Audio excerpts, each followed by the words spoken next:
ॐ अखण्डमण्डलाकारं व्याप्तं येन चराचरं तत्पदं दर्शितं येन तस्मै श्रीगुरवे नमः।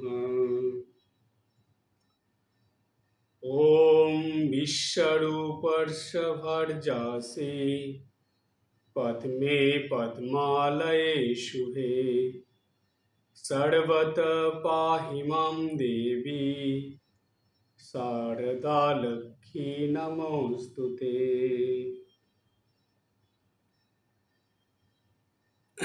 শ্রীমা শারদার চরণে আভূমি লুণ্ঠিত প্রণাম জানিয়ে আজকে মায়ের অনুধ্যান শুরু করছি।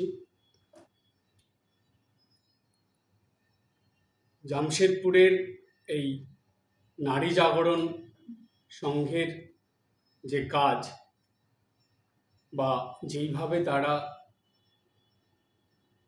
ঠাকুরমা স্বামীজির কথা এবং বিভিন্ন শাস্ত্র বা ধর্মগ্রন্থের কথা কিছু মহারাজদের বা মাতাজিদের সহায়তা নিয়ে শুধু জামশেদপুরে নয়, সারা ভারতবর্ষের বিভিন্ন ভক্তদের কাছে যেভাবে পাঠিয়ে দিচ্ছেন বা তুলে ধরছেন, সেটা এক কথায় অসাধারণ। এই যে সেবা কর্ম বা সেবা কাজ তারা করছেন, এই কাজ যাতে তাদের আরও উন্নতি হয়, এই কাজে আরও বিকশিত হয়, তাদের এই কাজের দ্বারা যাতে আরও মানুষের, আরও ভক্তদের উপকার হয়, জীবনের পরিবর্তন আসে, সেই প্রার্থনা শ্রী শ্রী ঠাকুর, শ্রীমা এবং স্বামীজির চরণে রাখছি। শ্রী শ্রী ঠাকুর, শ্রী শ্রী মা এবং স্বামীজির কাছে আমাদের সবারই প্রার্থনা যাতে এই নারী জাগরণ সংঘের যে কর্ম উদ্যোগ চলছে সেটা যেন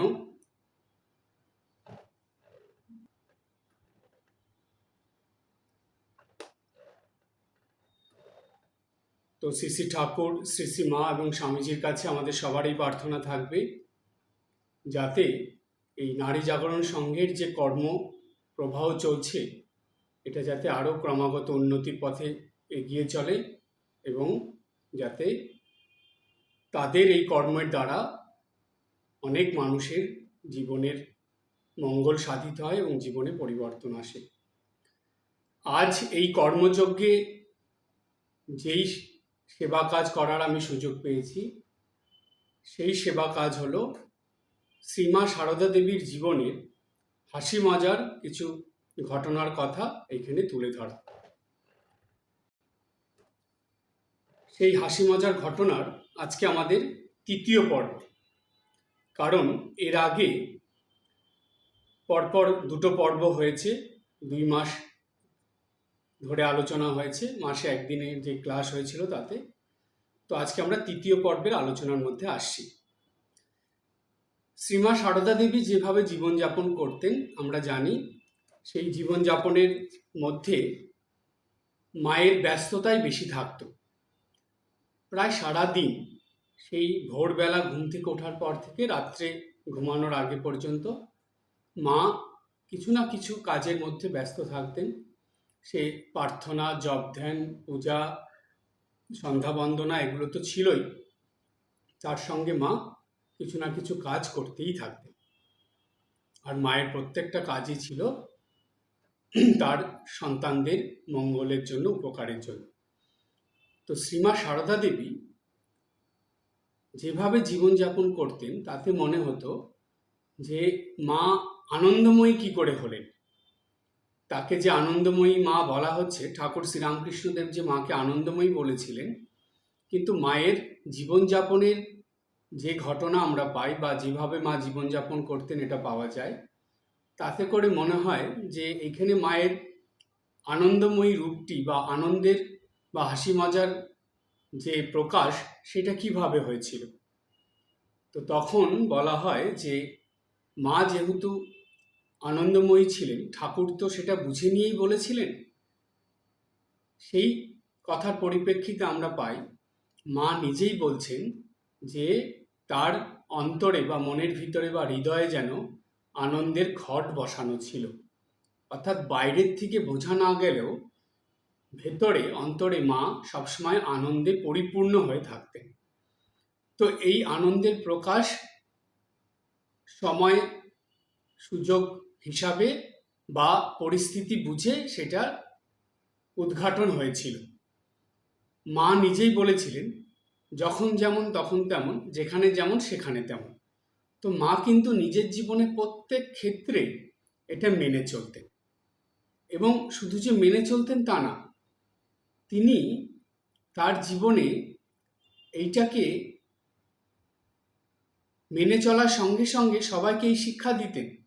তা না হলে মা যেই কথা বলে গেছেন, এই কথা নিয়ে রিসার্চ করা হয়েছে এবং এই কথা নিয়ে খুব গভীরভাবে চিন্তা করে এটাই পাওয়া গেছে যে বর্তমান সময়ের জন্য মায়ের এই কথাটা যেন একটা মৃত সঞ্জীবনী। মৃত সঞ্জীবনী কেন?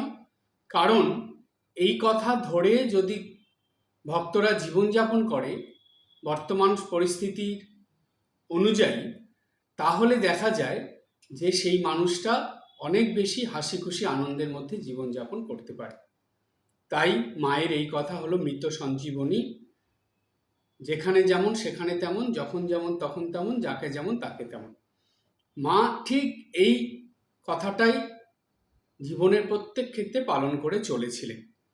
তো সেই রকমভাবেই মায়ের জীবনের বেশ কিছু ঘটনা ছিল যেগুলো সত্যি হাসির মজার ঘটনা, যেই ঘটনার দ্বারা মা নিজেও হাসতেন এবং অপরেও সেই ঘটনার সঙ্গে যারা জড়িত ছিল তারাও খুব হাসি মজা করত। এবং এটা যখন পরে জানাজানি হয়েছিল, এমন অনেক ঘটনা ছিল যেগুলো মা নিজে মুখে বলতেন। তো মা যখন নিজে মুখে বলতেন, তখন মা যেমন নিজে হাসতেন, তেমন যারা শুনতো তারাও হাসত। তো এই প্রত্যেকটা ঘটনার একটা ছোট ছোট নাম আমি দিয়েছি, সেই নাম অনুযায়ী ঘটনাগুলো এখানে ব্যাখ্যা করা হবে। আজকে প্রথম যে হাসি মজার ঘটনাটা আলোচনা করছি সেটার নাম হলো শোধবোধ। শোধবোধ এটার ঘটনাটার নাম। এই ঘটনার মধ্যে যাই। শ্রীমা সারদা দেবী উদ্বোধনে অর্থাৎ বাগবাজারে যে মায়ের বাড়ি, সেইখানে খুব বেশি দিন থাকতে চাইতেন না। এমনকি জয়রামবাটির থেকে তিনি উদ্বোধনেও সহজে আসতে চাইতেন না। তিনি একবার জয়রামবাটি গেলে সেইখানে বেশ দীর্ঘ সময় ধরে থাকতেন।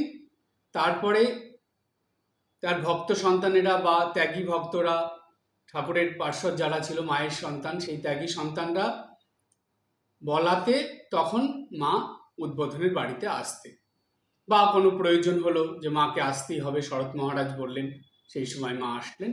তো এইভাবে মা আসতেন। কিন্তু উদ্বোধনের বাড়িতে এসে মা খুব বেশি দিন থাকতে চাইতেন না। কিছুদিন পরে আবার জয়রামবাটি ফিরে যেতে চাইতেন।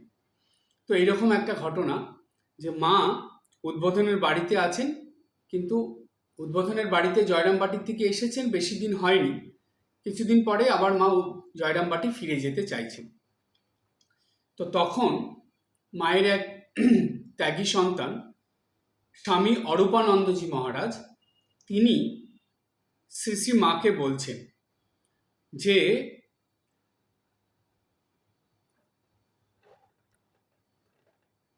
মাকে বলছেন যে এই তো আপনি কিছুদিন আগে জয়রামবাটির থেকে কলকাতায় এলেন, তো এখনই আবার জয়রামবাটি ছুটছেন, অর্থাৎ জয়রামবাটি যেতে চাইছেন এত তাড়াতাড়ি। তো অরূপানন্দজি মহারাজের এই কথা শুনে তখন মা খুব সুন্দর কয়েকটা কথা বলেছিলেন। কি বললেন মা? মা বললেন যে এখানে অর্থাৎ জয়রামবাটিতে আমাকে সবসময় হিসেব করে কথা বলতে হয়। বলছে জয়রামবাটিতে এই উদ্বোধনে আমাকে সবসময় হিসেব করে কথা বলতে হয়।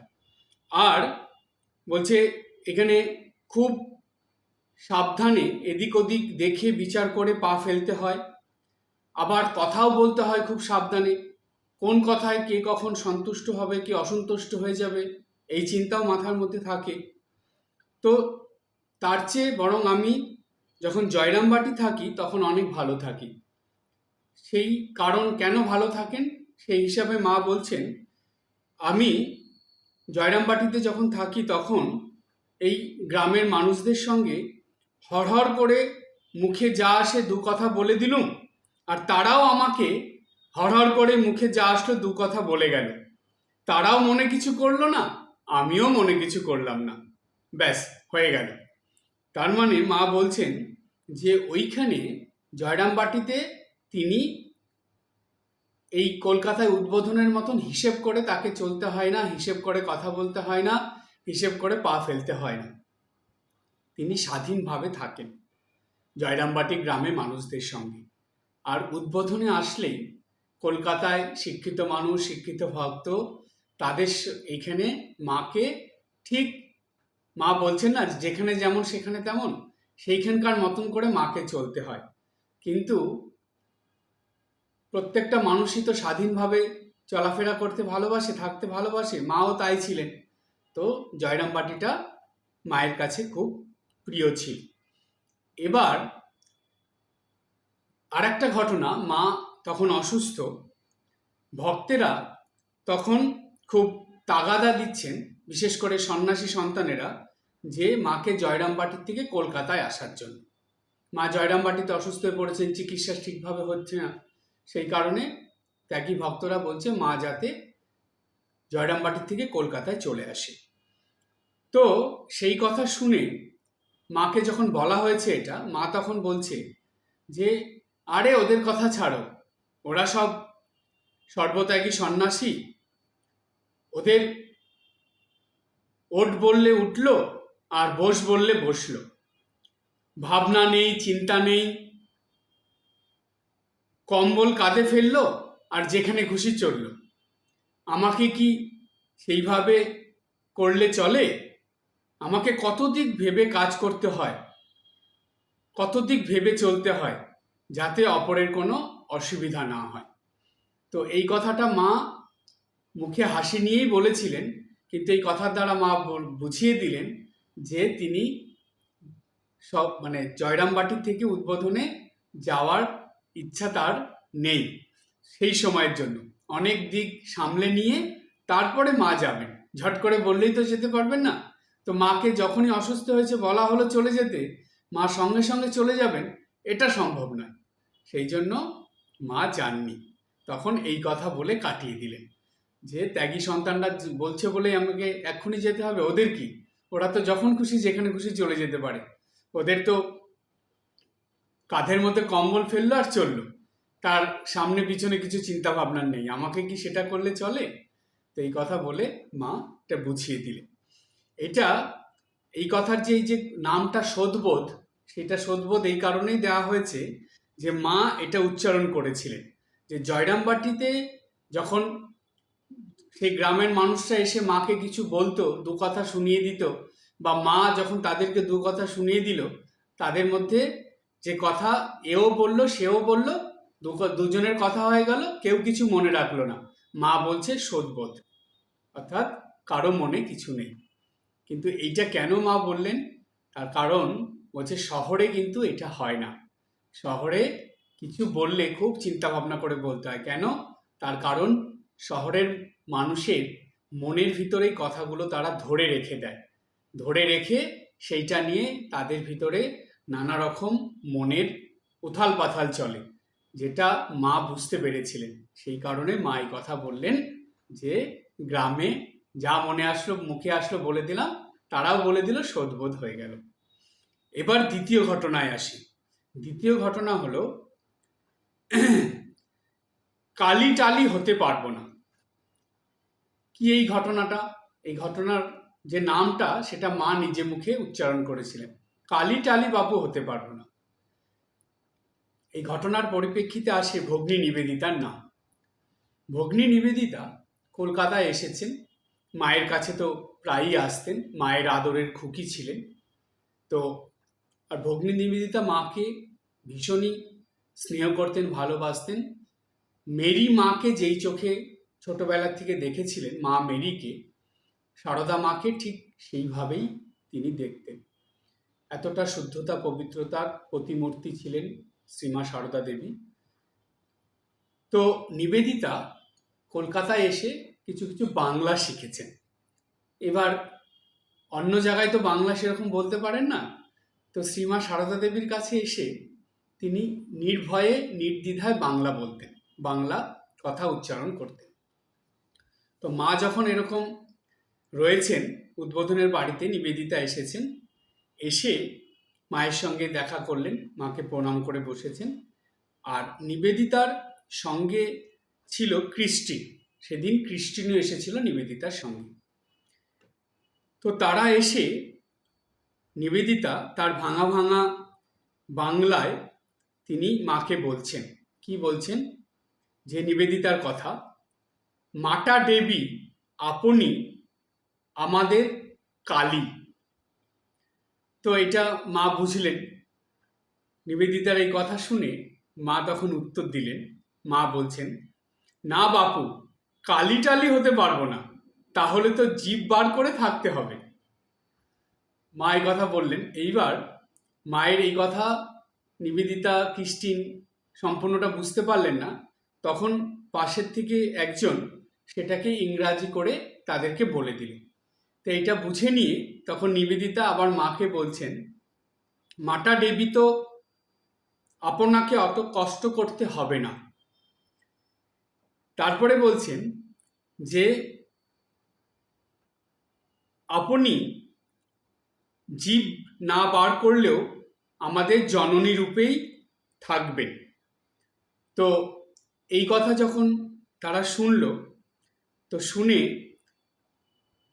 মা তার উত্তরে বললেন, তাহলে না হয় দেখা যাবে। অর্থাৎ যখনই মা বলেছিলেন যে আমি কালিটালি হতে পারবো না, ওই জিভ বার করে দাঁড়িয়ে থাকা আমার দ্বারা সম্ভব হবে না, তো এই কথা নিবেদিতার ক্রিস্টিনকে যখন বলা হলো, তখন নিবেদিতা এই কথা শুনে উত্তর দিলেন যে না, মাকে অত কষ্ট করে জিভ বার করে দাঁড়িয়ে থাকতে হবে না, তিনি জিভ বার না করলেও তিনি আমাদের জননী রূপেই থাকবেন, আমরা তাকে জননী হিসাবেই দেখব। এই কথা নিবেদিতা জানিয়ে দিল। তখন মা উত্তর দিলেন, তাহলে না হয় দেখা যাবে। অর্থাৎ তাহলে মা তাদের সেই রকম মা হতে, কালী মা হতে রাজি। তো এই একটা ছিল মজার ঘটনা। মা নিজে মুখে এটা বলেছিলেন, বা এই ঘটনাটা আমরা পাই। এবার আরেকটা ঘটনায় উদ্বোধনেরই, এই ঘটনাটার নাম হলো সিংহের গর্জন। নিবেদিতা মাঝে মাঝেই উদ্বোধনে আসতেন মার সঙ্গে দেখা করতে। তো সেইখানে লক্ষ্মী দিদি থাকতেন। লক্ষ্মী দিদির মধ্যে একটা বেশ ভালো গুণ ছিল, সেটা হলো লক্ষ্মী দিদি খুব হাসি মজার ঘটনা ঘটাতে পারতেন, করতে পারতেন। মানে যেটাকে বলে উপস্থিত বুদ্ধি এবং সেন্স অফ হিউম, অর্থাৎ এই হাসি মজা করার যে বুদ্ধির দরকার, সেটা লক্ষ্মী দিদির খুব ছিল। আর লক্ষ্মী দিদির মধ্যে আর একটা গুণ ছিল, লক্ষ্মী দিদি কারো কথা শুনলে বা কাউকে দেখলে ঠিক হুবহু তার নকল করে দিতে পারতো, সে পুরুষই হোক আর মহিলাই হোক, সেইভাবে কথা বলতো, সেই রকম আবভাব করতো। তো সেই আমরা পাই শ্রী মায়ের জীবনে যে দুজন মহিলা এরকম ছিলেন যাদের মধ্যে এই গুণ ছিল, যারা অপরের নকল করত এবং সে পুরুষ মহিলা যাই হোক ঠিক সেইভাবে অঙ্গিভঙ্গি করেও দেখাতো। তারা দুজন কে কে ছিলেন? একজন ছিলেন গৌরীমা আর একজন ছিলেন লক্ষ্মী দিদি।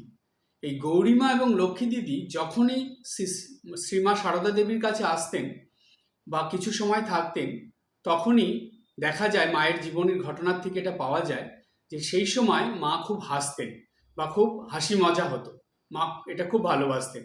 সেই জন্য গৌরী মাকে এবং লক্ষ্মী দিদিকে মা কিন্তু খুব স্নেহের চোখে দেখতেন। তো যাই হোক, এই লক্ষ্মী দিদির মধ্যে আর একটা খুব বড় গুণ ছিল, সেটা হলো লক্ষ্মী দিদি রামপ্রসাদী সঙ্গীত, রামপ্রসাদী গান, যেটাকে কালী মায়ের কালী কীর্তন, রামপ্রসাদী গান, সেটা খুব দারুণ করতেন। এত ভালো গান করতেন রামপ্রসাদী গান যে একবার শুনে মন ভরতো না, আবার শুনতে ইচ্ছে করত। তো নিবেদিতা লক্ষ্মী দিদির এই গান শোনার জন্য মাঝে মাঝে চলে আসতেন উদ্বোধনের বাড়িতে। লক্ষ্মী দিদির সঙ্গে নিবেদিতার খুব একটা ভালো সম্পর্ক ছিল, বন্ধুত্বের সম্পর্ক। তো একদিন কি হয়েছে, লক্ষ্মী দিদি আর নিবেদিতা দুজনে মিলে একটা বুদ্ধি করেছে। তারা বিভিন্ন রকম বুদ্ধি করে সবাইকে হাসাতো, হাসি মজার ঘটনা করত।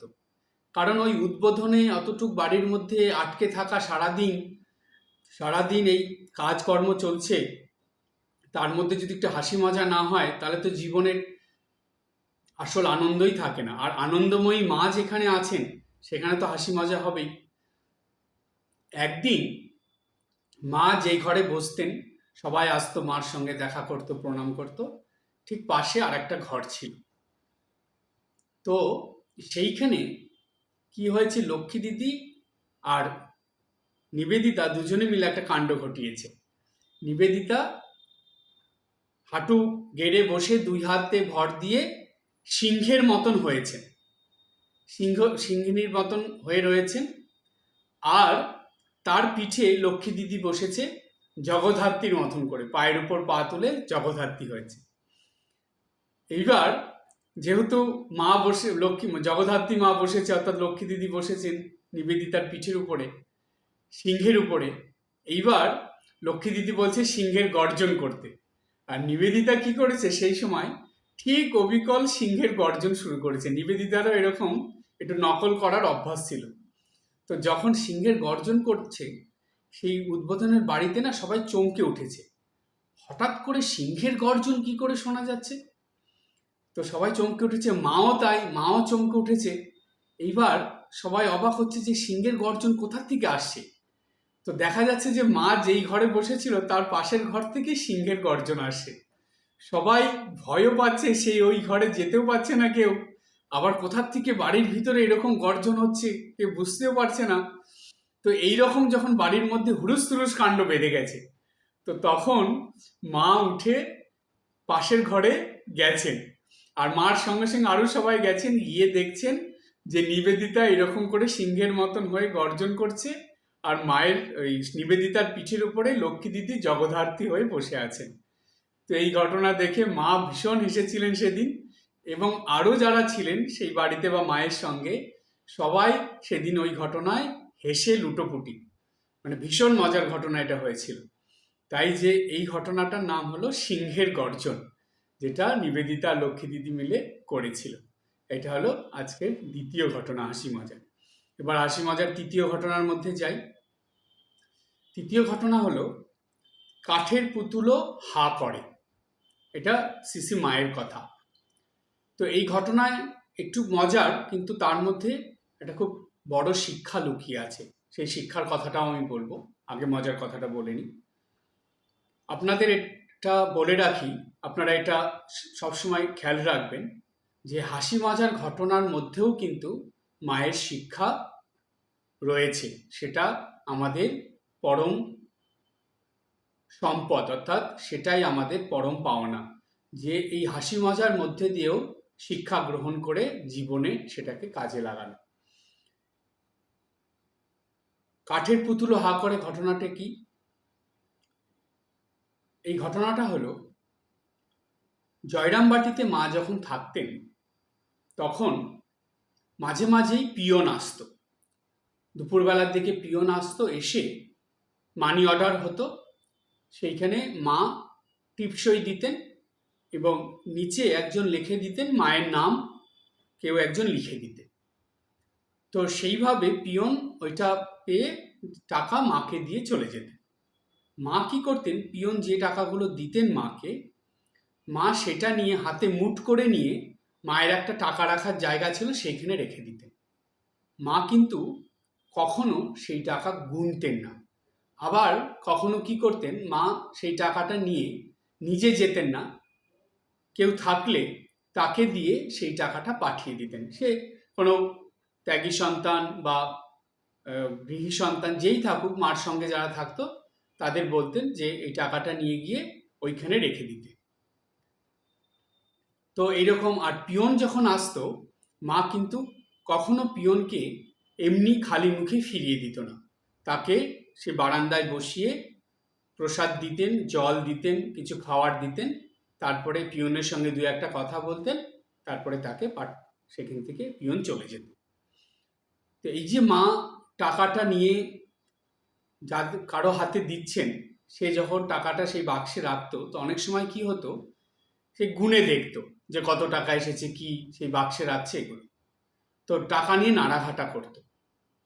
তো মা তাতে অসন্তুষ্ট হতেন, মা সেটা ভালো চোখে দেখতেন না বা ভালোভাবে নিতেন না। কেন? তার কারণ এর পরিপ্রেক্ষিতে মা বলতেন যে যেমন টাকা রয়েছে সেইভাবে রেখে দাও, টাকা নিয়ে বেশি ঘাটাঘাটি করো না, বেশি কোনাগুনি করো না। তো সেই কথা শুনে তারা হয়তো খারাপ ভাবতে পারে, সেজন্য মা হাসি মুখে বলে দিতেন যে জানো তো, টাকা দেখলে কাঠের পুতুলও হা করে। এই কথা মা হাসি মুখে বলতেন। তো সেই কারণে মা বলতেন যে টাকার বেশি নাড়াঘাটা করবে না, যেমন আছে রেখে দাও। মায়ের জীবনে আমরা পাই যে মা এই কথাটা বেশ কয়েক জায়গাতেই বলেছেন টাকা পয়সার ব্যাপার নিয়ে, যে টাকার যে পরিণাম হয় বা টাকা পয়সা বেশি গোনাগুনি করলে, নাড়াঘাটা করলে, সেই উদাহরণ হিসাবে মা হাসি মুখে বলতেন যে কাঠের পুতুলও হা করে, টাকা দেখলে কাঠের পুতুলও হা করে। তো সেই কারণে মায়ের এই কথা, এর মধ্যে দিয়ে মা দুটো শিক্ষা আমাদের দিলেন। প্রথম শিক্ষা, টাকা বেশি নাড়াঘাটা করলে, বেশি গোনাগুনি করলে, টাকার মধ্যে বেশি সময় সেটা নিয়ে হিসাবপত্র করলে কি হয়, টাকার প্রতি একটা আকর্ষণ, টান বা লোভ লালসা জন্মায়, যেটা মনের মধ্যে অটোমেটিক চলে আসে। তো সেটা আসলে সবার আগে যে ক্ষতিটা হয় সেটা হলো নিত্যদিনের সাধন ভজনে ক্ষতি হয়ে যায়। তো সাধন ভজনে বা সাধনার পথে যাতে কোনো রকম ক্ষতি না হয়, সেই দিকটা মা দেখতেন। সেই জন্যই বলতেন যে টাকা পয়সা নিয়ে বেশি নাড়াঘাটা করতে নেই। আর দ্বিতীয় বলতেন যে টাকা দেখলে কাঠের পুতুল হা করে। কেন? যে টাকার এমন একটা টান বা আকর্ষণ আছে, যে তার যে লোভটা মানুষের মধ্যে আসে, সেই লোভের বশে মানুষের ভিতরে যেগুলো মানুষের করা উচিত নয়, হওয়া উচিত নয়, সেই অসম্ভবগুলো সম্ভব হয়ে ওঠে। সবাই ভাবে আরে এইরকম মানুষ এই কাজ করে ফেললো, তার মানে যে কাঠের পুতুল তার তো হা করা সম্ভব নয়, এটা তো অসম্ভব ব্যাপার। এই অসম্ভব ব্যাপারটা টাকার জন্য সম্ভব হয়ে গেল, অর্থাৎ কাঠের পুতুলও হা করে ফেলল। মা বোঝাতে চাইছেন যে একজন ভালো মানুষ, যার দ্বারা এইরকম কোনো অশুভ বা খারাপ কিছু করা সম্ভব নয়, সেও করে ফেলে সেটা। কিসের জন্য? টাকার জন্য। তো সেই কারণেই মা এটা খুব বড় শিক্ষা দিলেন যে টাকা পয়সা বেশি নাড়াঘাটা করতে নেই। প্রয়োজনে যতটুক মায়ের জীবনে পাওয়া যায়, যে মা টাকা পয়সা কি নিজে নাড়াঘাটা করতেন? অবশ্যই করতেন, কিন্তু যখন যতটুক প্রয়োজন ঠিক ততটুক, তার বেশি নয়। ওই বাক্সের থেকে নিতেন, গুনতেন, যাকে যেটা যত টাকা দিতে হবে দিয়ে দিতেন, আবার ওইটাকে মুঠো করে বাক্সের মধ্যে রেখে দিতেন, এরকম করতেন। তাই মায়ের এই যে হাসি মুখে শিক্ষা, যে টাকা দেখলে কাঠের পুতুল হা করে, এই শিক্ষার হাসির ছলে শিক্ষা, কিন্তু এই শিক্ষাটা যেন আমাদের জীবনে সবসময় মনে থাকে। এটা ছিল মায়ের 3 নম্বর ঘটনা। এবার যে হাসি মজার ঘটনাটা বলবো, সেই হাসি মজার ঘটনাটার নাম হলো টিকেতে আগুন লেগেছে। ব্যাপারটা কি? এই নামগুলো কিন্তু মায়েরই উচ্চারণ করা, সেখান থেকে আমি নামগুলো আলাদা করে নিয়েছি। টিকেতে আগুন লেগেছে ঘটনাটা হলো স্বামী গৌরীশ্বরানন্দজি মহারাজের, যার নাম রামময় মহারাজ। এটা রামকৃষ্ণ ভক্তমণ্ডলীর, বিশেষ করে মায়ের সন্তানদের সকলেরই জানা যে গৌরীশ্বরানন্দজি অর্থাৎ রামময় মহারাজকে শ্রীমা সারদা দেবী ভীষণই ভালোবাসতেন। রামময় মহারাজ ছোটোর থেকেই মায়ের কাছে আসতেন, বিশেষ করে যখন স্কুলে ছুটি পড়তো সেই সময় জয়রামবাটিতে এসে মায়ের কাছে থাকতেন।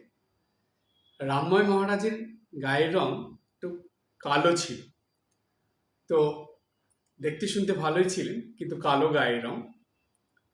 তো যাই হোক, রামময় মহারাজ যখন জয়রামবাটিতে এসে মায়ের কাছে থাকতেন, তখন মায়ের সঙ্গে সঙ্গে অনেক কাজ করতেন।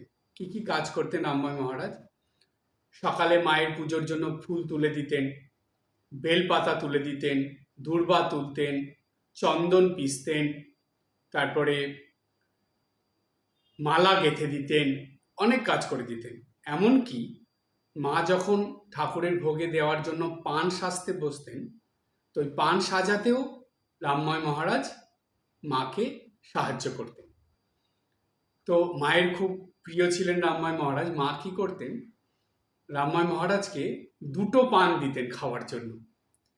তো দুটো পান একসঙ্গে খেতে বলতেন। এবার রামময় মহারাজ মায়া দিয়েছে আনন্দে দুটো পানই একসঙ্গে খেয়ে নিতেন।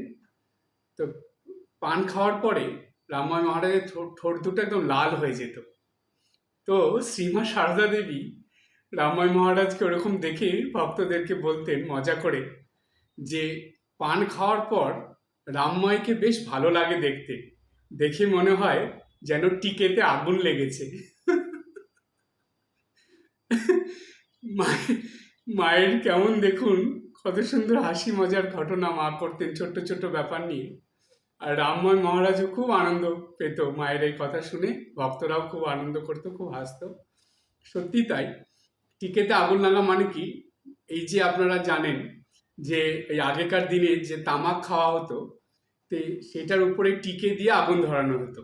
আর ওই টিকেগুলোর রং কেমন ছিল? কালো ছিল। তো তার মধ্যে যখন আগুন ধরতো ওটা লাল হয়ে দেখা যেত, কালোর মধ্যে লাল।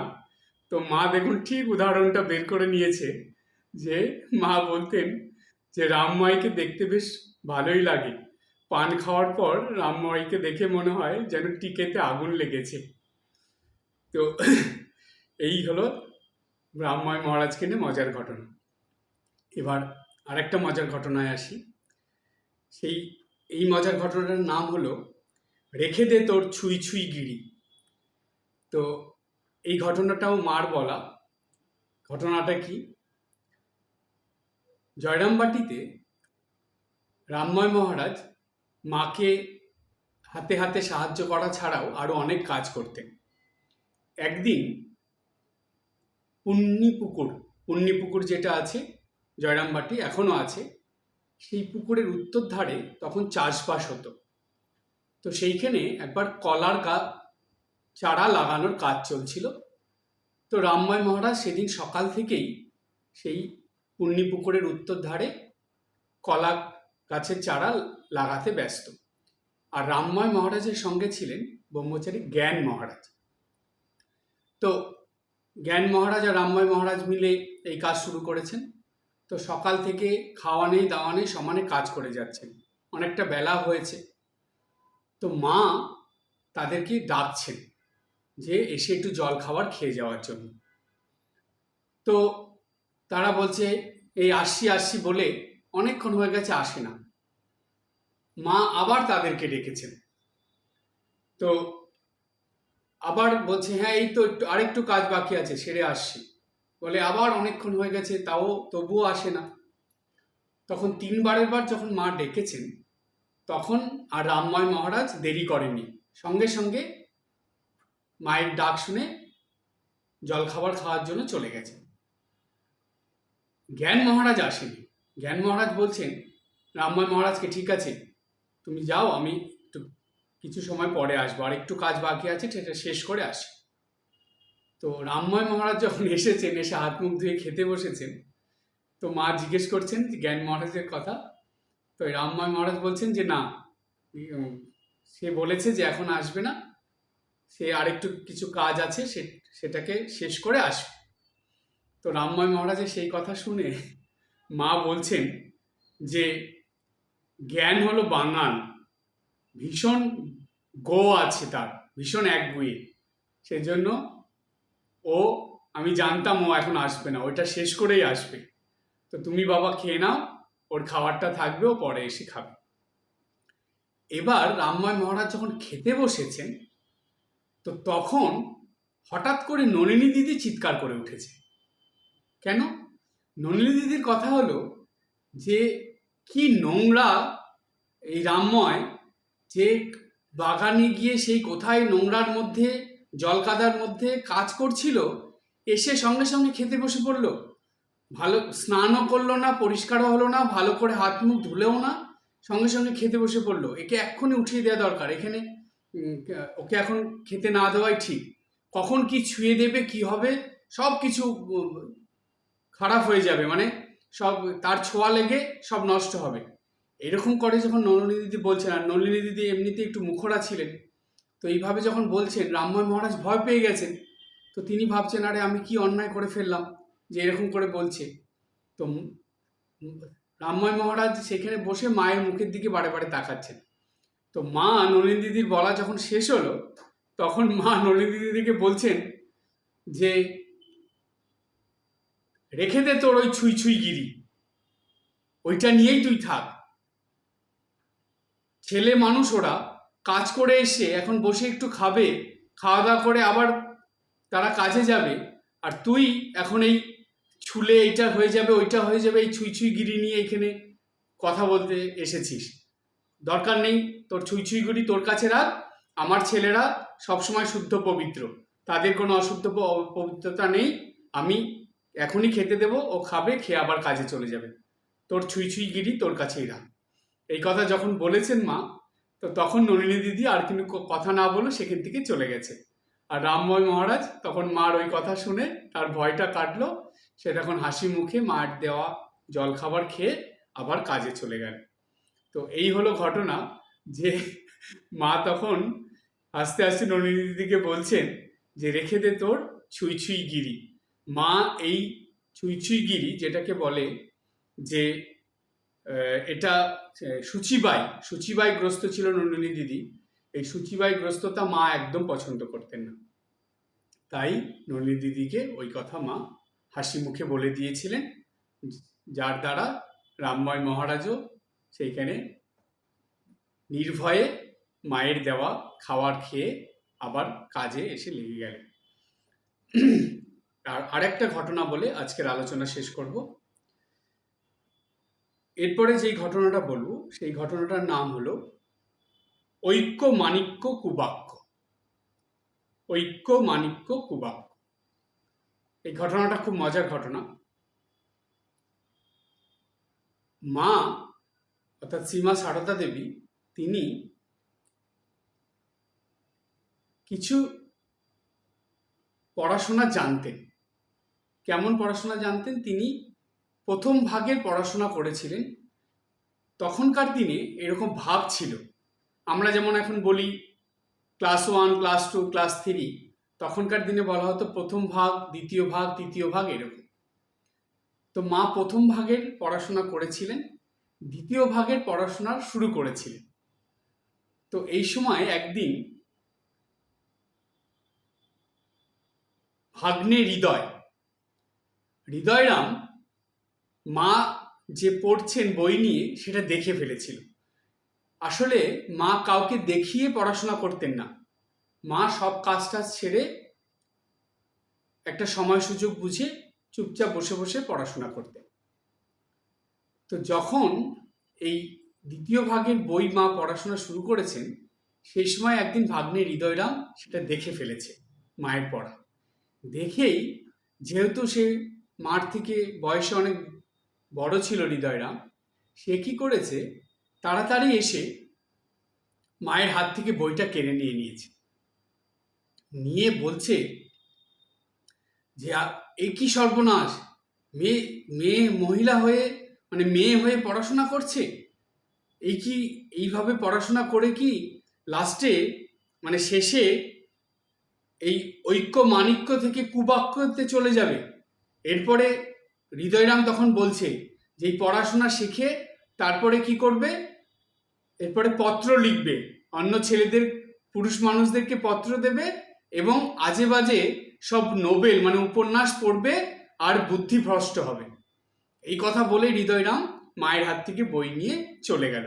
বলল যে খুড়ি আর পড়াশোনা করতে হবে না, যে মামি অনেক হয়েছে পড়াশোনা, আর পড়াশোনা করবে না। ওই যে মায়ের কাছ থেকে বই নিয়ে চলে গেল, তারপর থেকে খেয়াল রাখতো হৃদয়রাম যে মা আবার বইটই নিয়ে পড়ছে কিনা। তো যদি দেখা যেত যে মা কোনো বইটই নিয়েছে, সঙ্গে সঙ্গে সেই বই নিয়ে চলে যেত, কিছুতেই মাকে পড়াশোনা করতে দেবে না। তো মাও তখন সেটা মেনে নিল, মায়ের আর পড়াশোনা করা হলো না। তো এই হৃদয়রামের জন্যই মায়ের পড়াশোনা প্রথম ভাগ পর্যন্ত হলো, দ্বিতীয় ভাগে থেকে আর মায়ের পড়াশোনা হলো না। ঠাকুর এটা জানতে পেরেছিলেন, কিন্তু তখন কিছু বলতে পারেননি। কেন? একটা সময় ছিল হৃদয়রাম জান প্রাণ দিয়ে ঠাকুরের সেবা করেছিলেন। বলা হয় যে হৃদয় যদি সেই সময় ঠাকুরের পাশে না থাকতেন, তার মামাকে এইভাবে সেবা না করতেন, তাহলে আজকে আমরা হয়তো ঠাকুরকে যেমনভাবে পেয়েছিলাম সেইভাবে পেতাম না। হৃদয় নিজের কথা ভুলে গিয়ে দিন রাত এক করে দিয়ে ঠাকুরের সেবা করে গেছেন। সেই কারণে হৃদয়কে ঠাকুর সহজে কিছু বলতেন না, হৃদয়ের উপরে কথাও বলতেন না। মানে এমনি বকা টকা দিতেন, যা করতেন, কিন্তু ওই সময়টা ধীরে ধীরে পরে পরে যখন ঠাকুর বুঝতে পেরেছেন হৃদয়ের এইগুলো, তখন কিছু ঠাকুর বলেছেন। তারপরে তো এমনই হলো, হৃদয় বুদ্ধিভ্রষ্ট হয়ে এমন কিছু করলো যে তাকে দক্ষিণেশ্বর থেকে চলে যেতে হলো। কিন্তু দেখুন, তখন কিন্তু ঠাকুর তাকে রাখার জন্য চেষ্টাও করেননি। যেন ঠাকুর বললেন যে না, তার ভিতরে মানে হৃদয়ের ভিতরে অনেক লোভ লালসা অহংকার জন্মেছিল, যার জন্য মা তাকে এখান থেকে সরিয়ে দিলেন। যাই হোক, তো ওই সময় হৃদয়ের এমন প্রতিপত্তি ছিল, এমন প্রভাব ছিল যে হৃদয়ের মুখের ওপরে ঠাকুরও কিছু বলতেন না। তাই হৃদয় তখন সেই যে তার ক্ষমতা পাওয়ার ছিল, সেই ক্ষমতা দিয়ে সে কি করলো, শ্রী মায়ের পড়াশোনায় বন্ধ করে দিল। ওই যে বই নিয়ে নিল আর বই দিল না, মায়ের আর পড়াশোনা হলো না। তো সেই সময় এই কথাটা হৃদয় বলেছিল যে মেয়ে মানুষ পড়াশোনা করে কি করবে, লাস্টে কি সে এই ঐক্য মাণিক্য থেকে কুবাক্যতে যাবে, অর্থাৎ এই উপন্যাসগুলো পড়ে বুদ্ধিভ্রষ্ট হবে, তারপরে অপরকে চিঠিপত্র লিখবে, এইরকম কথা হৃদয় বলতেন। তো এটাই একটা ঘটনা, মজারই ঘটনা, কিন্তু তার থেকে এটাও একটা শিক্ষা যে স্বয়ং সরস্বতী, তার আর পড়াশোনার এই জাগতিক পড়াশোনার কি দরকার। তো সুতরাং সেটাও তার জীবন থেকে সরে গেছিল। কিন্তু মা ওই যে যতটুকু পড়াশোনা করেছিলেন, তাতেই দেখুন আমরা পাই মা কিন্তু রামায়ণ মহাভারত এগুলো পড়তে পারতেন। শুধু পড়তে পারতেন না, পড়তেনও মা। এই যে কবিতার আকারে যে রামায়ণ ছন্দের আকারে, মহাভারত ছন্দের আকারে, আগেকার দিনে তো তাই ছিল, মা কিন্তু এগুলো ঠিক পড়তে পারতেন। তাহলে মাও হয়তো লিখতে পারতেন না, সই করতে পারতেন না, কিন্তু পড়তে পারতেন। তাহলে সারদা লক্ষ্মী এই অবতারে সরস্বতী রূপিণী শ্রীমা সারদার এতটুক বিদ্যাই যথেষ্ট ছিল, এর বেশি দরকার ছিল না। কেন? তারা তো লীলা করতে আসেন, এই লীলাতে যতটুক শিক্ষা দরকার ছিল ততটুকুই মা নিয়েছিল। স্বয়ং সরস্বতী, তারা তো আলাদা করে শিক্ষা নেওয়ার দরকার নেই। তাই যতটুক শিক্ষা, জাগতিক শিক্ষা মার দরকার ছিল, ততটুক জাগতিক শিক্ষাই শ্রীমা সারদা দেবী নিয়েছিলেন। এবং যতটুক জাগতিক শিক্ষা শ্রীরামকৃষ্ণ দেবের দরকার ছিল, ততটুক জাগতিক শিক্ষা শ্রীরামকৃষ্ণ দেবও নিয়েছিলেন। তাই দেখা যায় ঠাকুর শ্রীরামকৃষ্ণদেব এবং শ্রীমা সারদা দেবী, তারা কিন্তু একেবারে নিরক্ষর ছিলেন না, বরং বলা যায় তাদের যথেষ্ট শিক্ষা ছিল। তা না হলে এই ধর্ম পুস্তকগুলো কিন্তু তারা ঠিক পড়তে পারতেন। আর ঠাকুর তো লিখেছেন কত কিছু, দেখবেন ঠাকুরের শিক্ষা নিয়ে আমার একটা আলোচনার ভিডিও আছে ইউটিউবে, আপনারা হয়তো শুনেছেনও, আপনাদের তো পাঠাই। সেইখানে দেখবেন ঠাকুরের শিক্ষার উপর আমি আলোচনা করেছিলাম। যে সেই আলোচনা শোনার পর আপনারা অবাক হয়ে যাবেন যে এই মানুষটাকে কি নিরক্ষর বলা যায়? কখনোই বলা যায় না। ঠিক শ্রী মাও তাই ছিলেন, মা নিরক্ষর ছিলেন না। মার ওই প্রথম ভাগের পড়াশোনায়, দ্বিতীয় ভাগের সূত্রপাতে যতটুকু পড়াশোনা মা করেছিলেন, তাতেই মা ধর্ম পুস্তক, বিশেষ করে রামায়ণ মহাভারত এগুলো পড়তে পারতেন। এই ছিলেন আমাদের আনন্দময়ী সরস্বতী রূপিণী লক্ষ্মী রূপিণী শ্রীমা সারদা দেবী। আজকে এই পর্যন্ত। সবাই ভালো থাকবেন, হাসি খুশি আনন্দ থাকবেন। আবার পরের ক্লাসে আরো কিছু হাসি মজার ঘটনা নিয়ে উপস্থিত হব। ওম শান্তি শান্তি শান্তি। ॐ जननीं शारदां देवीं रामकृष्णं जगद्गुरुं पादपद्मे तयोः श्रित्वा